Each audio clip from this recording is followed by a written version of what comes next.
RTP.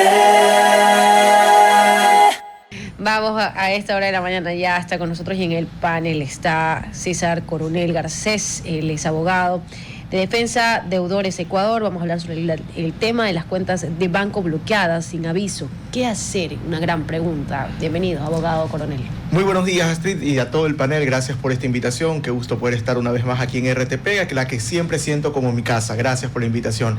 Sin duda alguna, hoy hay una situación de sobreendeudamiento en el Ecuador. 3 de cada 10 personas no pueden pagar a tiempo sus obligaciones. Esto debido a una serie de factores, tanto de carácter general como de carácter individual, lo que conlleva a que las entidades financieras y los acreedores inicien acciones en contra de estas personas deudoras. En ese orden de ideas, cuando se trata de una deuda con el Estado, el Estado tiene la potestad exclusiva de ejercer la jurisdicción coactiva, que entre otras cosas implica la retención de fondos en las cuentas.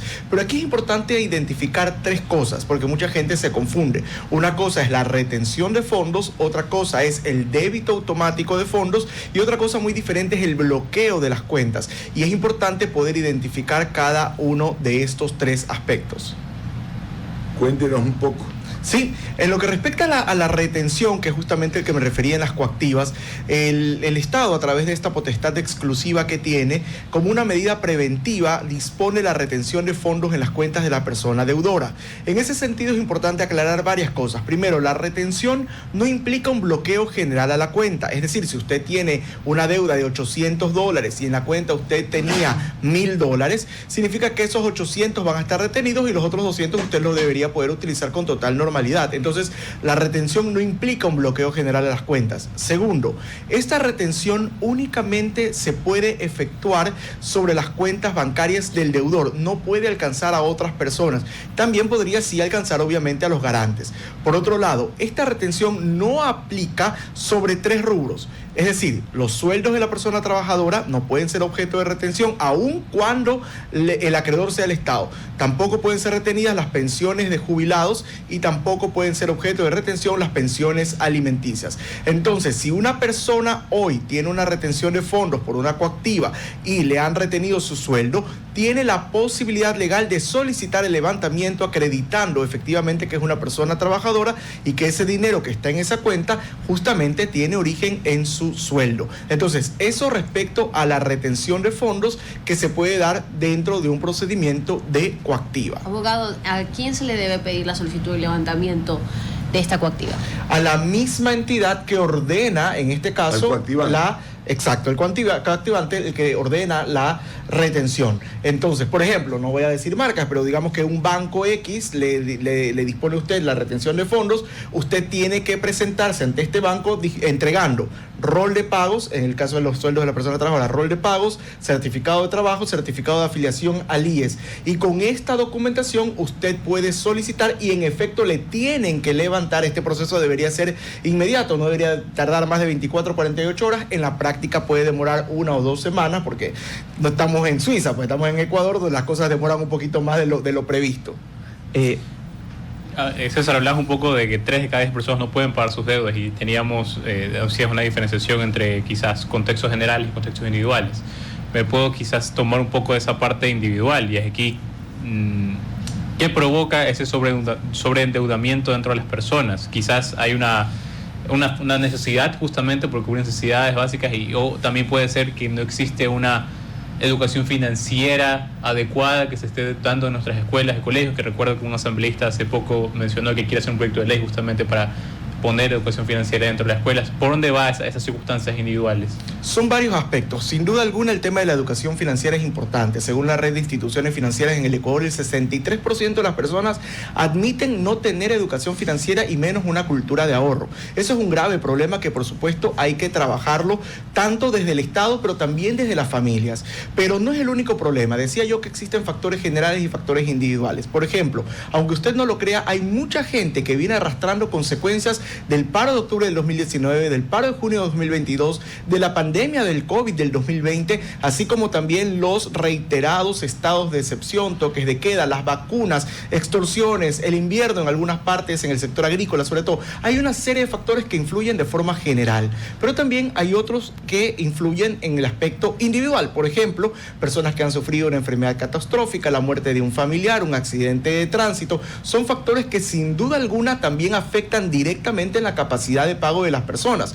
No se diga la pérdida del trabajo, el cierre de un negocio, el cierre de un establecimiento, entre otros. Por lo tanto, son muchas las personas, 3 de cada 10, que hoy registran una calificación mala o pésima en el buró de crédito, justamente porque no tienen la posibilidad de pagar a tiempo sus deudas. No es que no quieren, no pueden. Lamentablemente, esa es una realidad que hoy enfrentan muchas familias ecuatorianas. Yo quería regresar un poquito a la respuesta que dabas antes, César, y es, hay personas que tienen confusión y dicen, oye, pero si yo realmente le debo a una entidad privada, ¿por qué tengo una coactiva? Porque tú especificabas que la coactiva es solo para instituciones públicas. Entonces, no sé si le puedes aclarar un poco a la audiencia a qué tiene que estar atento, por ejemplo, cuando pide un crédito a determinada institución bancaria, cómo determinar esa naturaleza de público-privada y las incidencias de esto, ¿no?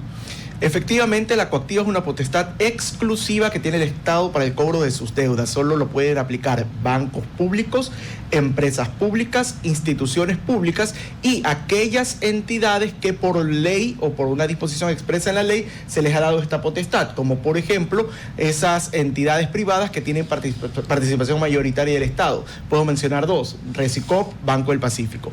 Todos ellos tienen potestad coactiva, que es una potestad exclusiva del Estado. Los acreedores privados no tienen potestad coactiva, y yo siempre lo digo en las redes, en las entrevistas, no crea todo lo que le dicen, porque claro, la empresa de cobranzas al momento de llamar a cobrarle a usted la deuda le amenaza con una serie de cosas, entre ellas una coactiva que es absolutamente ilegal, es absolutamente imposible de llevar a cabo por parte de un acreedor privado. Ahora bien, es importante también mencionar que en este tema, porque mucha gente dice que tengo una coactiva porque me han retenido los fondos. No, y ahí decía yo, hay que diferenciar la retención de fondos con el débito automático. ¿Qué pasa? Si tú, por ejemplo, tienes una deuda con el Banco Fucsia y en ese mismo banco tienes tu cuenta bancaria, si hasta el 15 tenías que pagar y no pagaste, el mismo banco te va a retirar la plata que tienes en tu cuenta y la va a acreditar a la deuda. Y eso es porque cuando tú firmaste el contrato de crédito, el contrato de tarjeta, etcétera, tú has autorizado el débito automático, pero no necesitas una orden judicial, no es que tienes una coactiva, no es que una autoridad, no, simplemente hay un débito automático porque se lo hizo en la misma cuenta donde tienes la deuda. Entonces, retención es una cosa, débito automático es otra. Y la otra, digamos, el otro camino que existe también, que genera a veces confusión o susto, es el bloqueo, porque la gente dice, me bloquearon las cuentas. Y eso en realidad es una medida absolutamente extrema y muy poco probable que te haya sucedido. Digamos, acaba de sucederle al señor Fito, ¿no? Fueron a su casa, lo allanaron, tomaron foto de una chequera y ordenaron a la UAF el bloqueo de esa cuenta. Es decir, tienes que estar en una situación realmente extrema de sospecha de lavado de activos, de sospecha de cometimiento de algún tipo de fraude o delito, para que las autoridades competentes ordenen ahí sí el bloqueo de las cuentas. Pero ese es un caso extremo que no tiene nada que ver con la coactiva. Es decir, la coactiva, aun cuando tiene facultades extraordinarias, no te puede ordenar el bloqueo de cuentas, pero sí retención temporal de fondos. Yo quería conocer un poquito qué dice la ley en cuanto a la cantidad de llamadas que nos hacen en el día, cuando te demoras un poco en pagar una deuda, porque a veces simplemente no lo recordaste y bueno, qué bueno que te recuerden, pero te siguen llamando, que tú ya te comprometes en llamar. Entonces, ¿qué dice la ley? ¿Hasta cuántas veces me pueden llamar? El artículo 49 de la Ley Orgánica de Defensa del Consumidor es sumamente claro respecto a las reglas que se deben cumplir para efectos de la gestión de cobranza. En ese sentido, a la persona solo la pueden contactar una vez al día, ya sea por correo electrónico, mensaje de texto o llamada telefónica. 2, solo la pueden contactar de 7 de la mañana a 8 de la noche. 3, únicamente la pueden contactar de lunes a viernes, lo que excluye los fines de semana y los feriados. Otra regla importante, y esto es indispensable ratificarlo, solo pueden contactar al deudor codeudor o garante no pueden contactar a terceros para el cobro de una deuda de una persona. A los referentes. No se puede.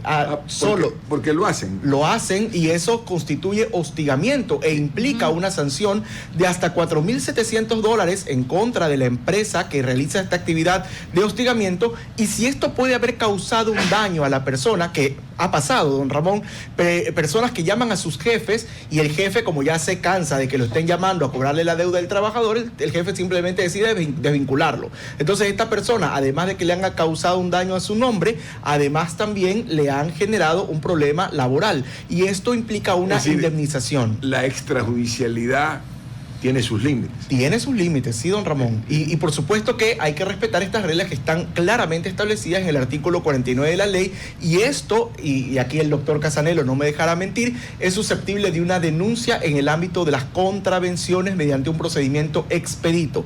Nosotros hemos tenido ya varios casos en los que en algunos simplemente se ha logrado una mediación porque el acreedor dice: es verdad, yo me equivoqué, pero no quiero que me sancionen, por lo tanto, si tu deuda era de 5,000, te voy a dar un descuento de tal valor, incluso en algunos casos hasta del 100%, para poder retirar esa denuncia y saldar el problema.